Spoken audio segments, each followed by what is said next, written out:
ಜೈಲಲ್ಲಿ ಹಗಲಿರುಳು ಕಳೆಯುತ್ತಿರೋ ದರ್ಶನ್ಗೆ ಜಾಮೀನು ಅದ್ಯಾವಾಗ ಸಿಗುತ್ತೆ ಅಂತ ಕಾಯ್ತಿದ್ದಾನೆ. ಇತ್ತ ದಾಸನ ಬೇಲ್ಗಾಗಿ ಪತ್ನಿ ವಿಜಯಲಕ್ಷ್ಮಿ ಶತಪ್ರಯತ್ನ ನಡೆಸುತ್ತಿದ್ದು ಹಿರಿಯ ವಕೀಲರ ಮೊರೆ ಹೋಗಿದ್ದಾರೆ.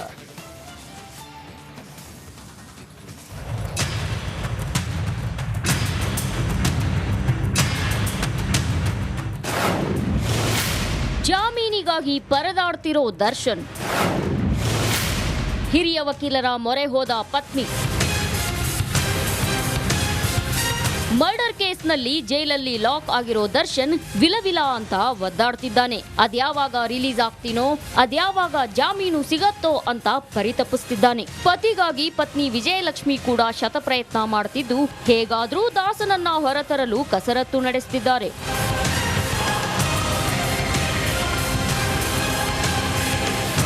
ಈಗಾಗಲೇ 2 ಬಾರಿ ವಕೀಲರನ್ನ ಬದಲಿಸಿರುವ ದರ್ಶನ್ ಇದೀಗ ಹಿರಿಯ ವಕೀಲರಿಗಾಗಿ ಮೊರೆ ಹೋಗಿದ್ದಾರೆ. ಹೇಗಾದ್ರೂ ಮಾಡಿ ತನ್ನ ಗಂಡನನ್ನ ಜೈಲಿನಿಂದ ರಿಲೀಸ್ ಮಾಡಿಸುವಂತೆ ಮನವಿ ಮಾಡಿದ್ದಾರೆ ಎನ್ನಲಾಗಿದೆ. ಹೀಗಾಗಿ ಹಿರಿಯ ವಕೀಲರನ್ನೇ ನೇಮಕ ಮಾಡಲು ಪತ್ನಿ ಹರಸಾಹಸ ಪಡುತ್ತಿದ್ದಾರೆ.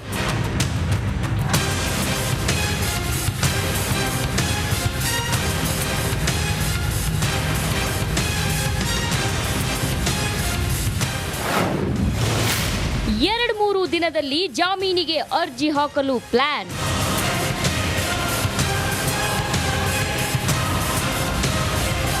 ಈಗಾಗಲೇ ಒಬ್ಬರಾದ್ಮೇಲೆ ಒಬ್ರು ಜಾಮೀನಿಗಾಗಿ ಅರ್ಜಿಯನ್ನ ಹಾಕ್ತಿದ್ದು ಇದೀಗ ದರ್ಶನ್ ಕೂಡ ಬೇಲ್ ಅರ್ಜಿ ಸಲ್ಲಿಸಲು ಸಜ್ಜಾಗಿದ್ದಾರೆ. 2-3 ದಿನದಲ್ಲಿ ಜಾಮೀನಿಗೆ ಅರ್ಜಿ ಹಾಕಲು ಪ್ಲಾನ್ ಮಾಡಿದ್ದಾರೆ ಎನ್ನಲಾಗಿದೆ. ಹಾಗಾದ್ರೆ ವಿಜಯಲಕ್ಷ್ಮಿ ಯಾವ ಹಿರಿಯ ವಕೀಲರ ಮೊರೆ ಹೋಗಲಿದ್ದಾರೆ?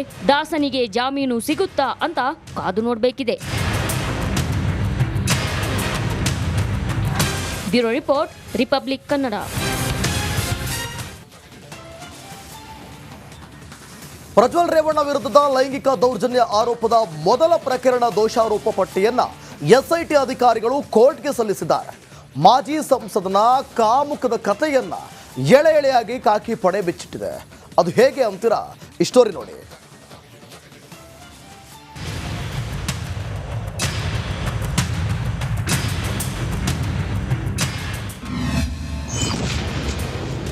ಪ್ರಜ್ವಲ್ ರೇವಣ್ಣ ವಿರುದ್ಧ ಮೊದಲ ಚಾರ್ಜ್ ಶೀಟ್ ಸಲ್ಲಿಕೆ. 2144 ಪುಟಗಳ ದೋಷಾರೋಪ ಪಟ್ಟಿಯಲ್ಲಿ ಏನಿದೆ?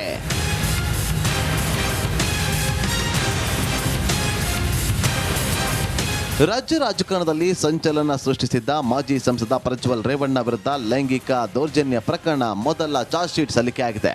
2144 ಪುಟಗಳ 137 ಸಾಕ್ಷ್ಯಗಳ ಸಂಗ್ರಹದ ದೋಷಾರೋಪ ಪಟ್ಟಿ 42ನೇ ಜನಪ್ರತಿನಿಧಿ ನ್ಯಾಯಾಲಯಕ್ಕೆ ಎಸ್ಐಟಿ ಸಲ್ಲಿಕೆ ಮಾಡಿದೆ.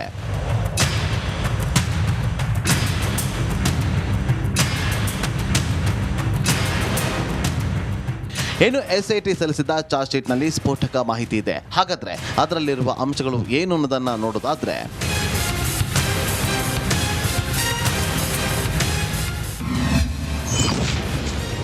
ಹೊಳೆನರಸೀಪುರ ಠಾಣೆಯಲ್ಲಿ ದಾಖಲಾಗಿತ್ತು. ಕೇಸ್ನಲ್ಲಿನ ಪ್ರಜ್ವಲ್ ರೇವಣ್ಣ ವಿರುದ್ಧದ ಮೊದಲ ಚಾರ್ಜ್ ಶೀಟ್ ಇದು.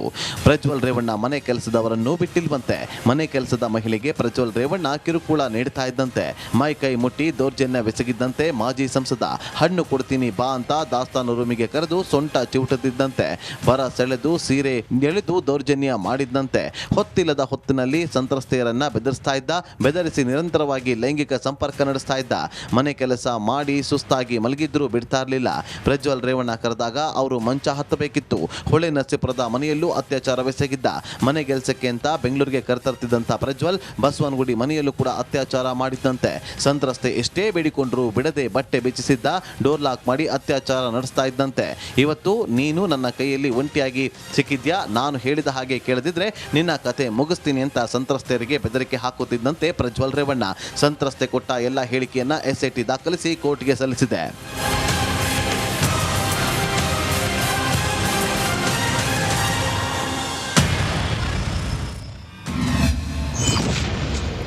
ಪ್ರಜ್ವಲ್ ಪ್ರಜ್ವಲ್ ರೇವಣ್ಣಗೆ ವಿಡಿಯೋ ಮಾಡುವ ಖಯಾಲಿ. ಮೊದಲು ಸಂತ್ರಸ್ತೆಯರೇ ಬಟ್ಟೆ ಬಿಚ್ಚಬೇಕಿತ್ತು. ವಿರೋಧ ಮಾಡಿದ್ರೆ ಬಟ್ಟೆ ಹರಿದು ಹಾಕಿ ಅತ್ಯಾಚಾರ ನಡೆಸುತ್ತಿದ್ದ ರಾಕ್ಷಸ ಎಲ್ಲವನ್ನೂ ಮೊಬೈಲ್ನಲ್ಲಿ ಚಿತ್ರೀಕರಣ ಮಾಡಿ ಅತ್ಯಾಚಾರದ ಬಗ್ಗೆ ಯಾರಿಗಾದರೂ ತಿಳಿಸಿದ್ರೆ ಬಿಡಲ್ಲ, ನಿನ್ನ ಗಂಡನನ್ನ ಜೈಲಿಗೆ ಕಳಿಸ್ತೀನಿ ಅಂತ ಬೆದರಿಕೆ ಹಾಕಿದ್ದಂತೆ. ಸಂತ್ರಸ್ತೆಯ ಮಗಳಿಗೂ ವಿಡಿಯೋ ಕಾಲ್ ಮಾಡಿ ಹಿಂಸೆ ನೀಡ್ತಾ ಇದ್ದಂತೆ.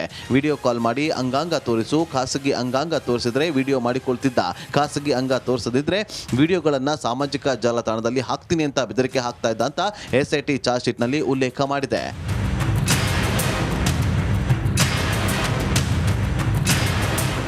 Bureau report, Republic Kannada.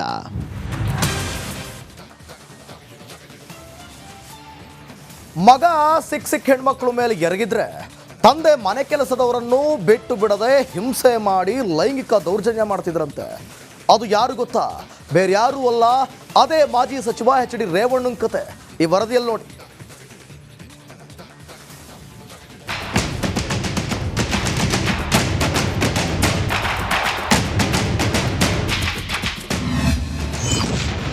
H D. Revanna ವಿರುದ್ಧವೂ ಚಾರ್ಜ್ ಶೀಟ್ ಸಲ್ಲಿಕೆ. ಮಗನನ್ನೇ ಮೀರಿಸಿದ ಮಟ್ಟಿಗೆ ವರ್ತಿಸಿದ ಅಪ್ಪ.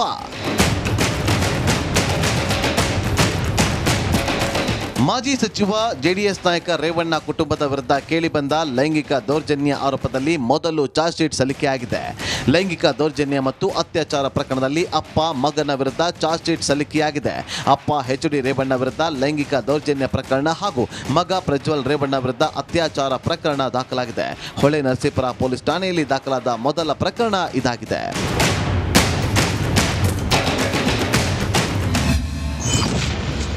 ಮಗನನ್ನೇ ಮೀರಿಸುವ ಮಟ್ಟಿಗೆ ವರ್ತಿಸಿದ ಮಾಜಿ ಸಚಿವ ರೇವಣ್ಣ ಹೊಳೆ ನರಸೀಪುರದಲ್ಲಿ ರೇವಣ್ಣಗೆ ಸೇರಿದ ಮನೆ ಇದೆ.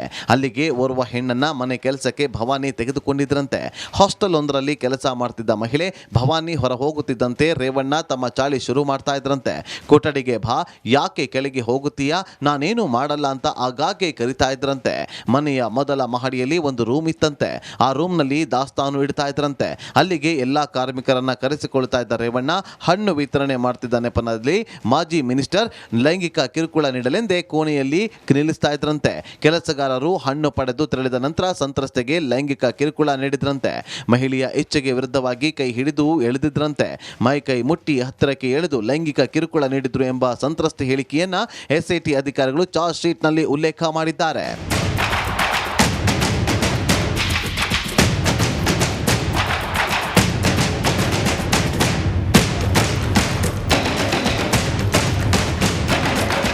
ಒಟ್ಟಾರೆ ಅಪ್ಪ ದೌರ್ಜನ್ಯ ಮಾಡಿದರೆ ಮಗ ಅತ್ಯಾಚಾರವನ್ನೇ ಮಾಡ್ತಾ ಇದ್ದ ಅಂತ ಎಸ್ಐಟಿ ಪೊಲೀಸರು ತಮ್ಮ 2,000 ಪುಟಗಳ ಚಾರ್ಜ್ ಶೀಟ್ ನಲ್ಲಿ ಉಲ್ಲೇಖ ಮಾಡಿ ಕೋರ್ಟ್ಗೆ ಸಲ್ಲಿಕೆ ಮಾಡಿದ್ದಾರೆ.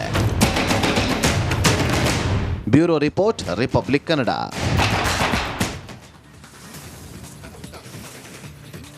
ಕೆಲಸದಾಕೆ ಮೇಲೆ ಲೈಂಗಿಕ ದೌರ್ಜನ್ಯ ಮಾಡಿದ ರೇವಣ್ಣ ಕುಟುಂಬ ಮತ್ತೊಂದು ಮಣ್ಣು ತಿನ್ನುವ ಕೆಲಸ ಮಾಡಿ ಸಿಕ್ಕಿಬಿದ್ದಿದೆ.